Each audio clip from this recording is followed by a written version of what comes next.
Hello friends. तो हम लोग और आगे देखेंगे, ठीक है ना। अब हम लोग और आगे पढ़ते हैं इसी संख्या पद्धति में, नंबर सिस्टम में और आगे हम लोग पढ़ते हैं। आप लोग इसे और अच्छे से ध्यान दीजिए और नोट डाउन करते रहिए। जो भी आप पढ़ते जाइए उसको कॉपी में नोट करते रहिए, क्योंकि नोट करेंगे तो बहुत आपके लिए बहुत फायदा होगा, ठीक है ना।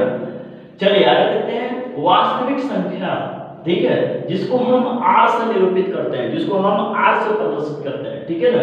सभी संख्याओं का संग्रह, ये भी संख्याएं होती हैं, मतलब एक संग्रह होती है जिसे 2, 3, 10, 11 etc, मतलब सभी संख्याओं का संग्रह होती है, ठीक है ना। इसमें अब आते हैं, अब देखिए सम संख्या विषम संख्या इसमें दोनों दिया है, सभी संख्याओं का संग्रह होती है। अब आते हैं वास्तविक संख्याएं और उनके दशमलव प्रसार। और वास्तविक संख्या का मतलब जो होती है उसके दशमलव प्रसार कैसा होता है, आगे देखिए।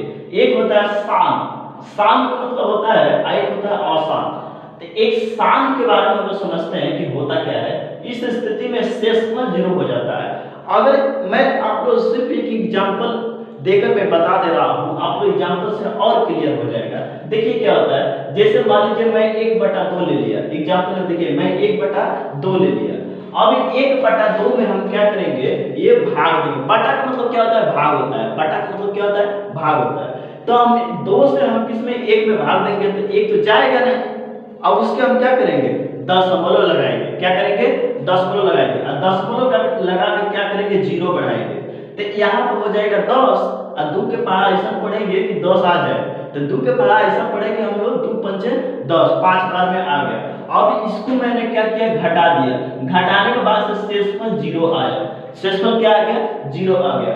वही बात तो है, इस स्थिति में शेषफल 0 हो जाता है, ठीक है। आप लोग समझे इस बात को।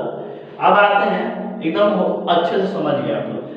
और अनवसनीय आवर्ती असंत आवर्ती, असंत आवर्ती, ठीक है ना। तो अनवसनीय आवर्ती असंत आवर्ती में हम लोग देखते हैं इसे।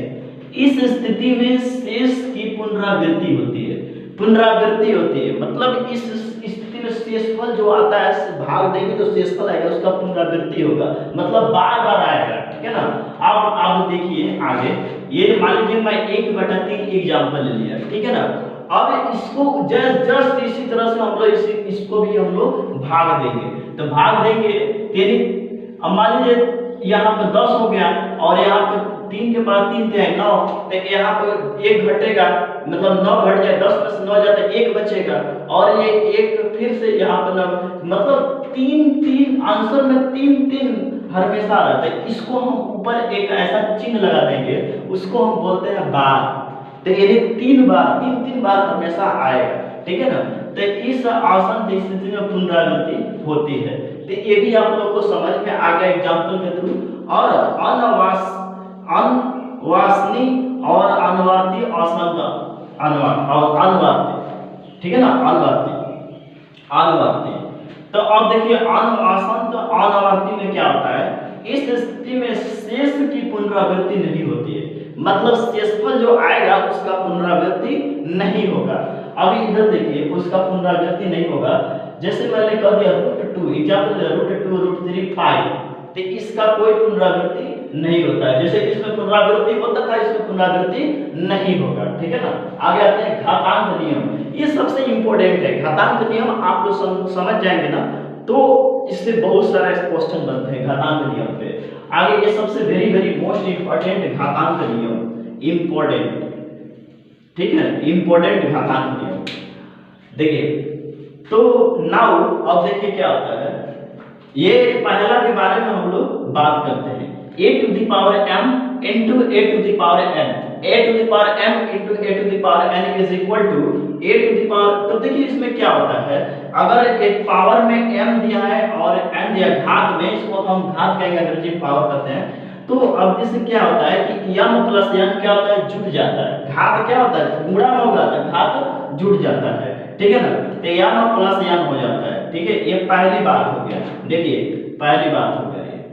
अब इसके एग्जांपल के बारे में हम लोग बात करते हैं। देखिए इसमें एग्जांपल क्या है, जैसे मान लीजिए कोई संख्या 2 ले लिया, इस 2 ले a⁴ 2 है और ये 3 है, मतलब ये m है और n है। तो इसमें क्या किया, दो दो को ये घात को मैंने जोड़ दिया तो ये 5 हो गया, और ये 2 बार 5 बार लिख देंगे, 2 को 5 बार लिख देंगे, ये 32 आ जाएगा आंसर। ठीक है, तो अब आते हैं दूसरा नियम के बारे में हम लोग पढ़ते हैं। दूसरा नियम क्या होता है, देखिए a to the power m और इसको ब्रैकेट लगा दिया है, मैंने कोष्ठ लगा दिया, उसको n कर दिया है, तो देखिए m into n मतलब घात में क्या हो जाएगा, गुणा हो जाएगा, घात में क्या हो जाएगा, फैक्टर मल्टीप्लिकेशन हो जाएगा।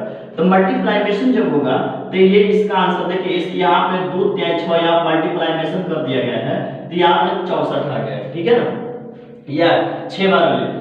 अब तीसरा के बारे में हम लोग घातांक के नियम के बारे में, देखिए ये बाटा में दिया, अब एक भाग में आ गया, अब भाग में आ गया, बाटा में आ गया, तो इसको हम क्या करेंगे, तो a to the power m और a to the power n, तो a m है और ये n है, तो इसमें क्या करेंगे, माइनस हो जाएगा, मतलब घात क्या हो जाएगा, घट जाएगा, घात क्या होगा, घट जाएगा। तो देखिए मैं एक एग्जांपल यहाँ पर भी ले लिया मैंने, तीसरा का, ये तीसरा का एग्जांपल देखिए। अब इसमें 2 टू द पावर 4 और 2 टू द पावर 2, तो इसमें 4 को 2 से घटा दिया, जो बचा हुआ आंसर हो गया, ठीक है ना।